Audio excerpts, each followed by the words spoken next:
Superstar ভেবে আলাদা করে মানুষের থেকে রেখেছো? আমি কি সুপারস্টার হতো? ভাবিনি, অতটা টাইমই পাইনি।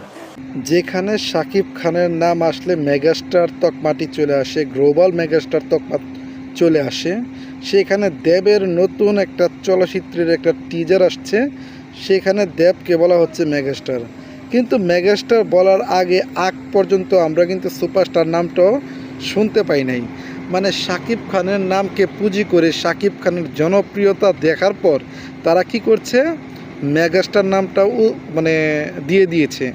তো মেগাস্টার নাম দেওয়ার পর বিষয়টা হয়েছে ঠিক এমন, সবাই মিলে এটা মজা নিতেছে আর কি। মজাটা দেখেন যে ফেসবুক বলেন, ইউটিউব বলেন, সমস্ত জায়গায় কিন্তু এখন সবাই কিন্তু মজা করতেছে, ঠাট্টা করতেছে যে দেব আবার কোন সময় মেগাস্টার হয়ে গেছে। আর হাহার রিয়্যাক্ট সোশ্যাল প্ল্যাটফর্মে এমন পরিমাণ হয়েছে, মানুষ এই বিষয়টা নিয়ে খুব মজা করতেছে। এখন আপনার এই বিষয়টাকে কেমন করে দেখছেন জানিয়ে দিবেন। সাকিব খানের বেস্ট মুভি এটা, বেস্ট মুভি এটা সাকিব খানের গাইস।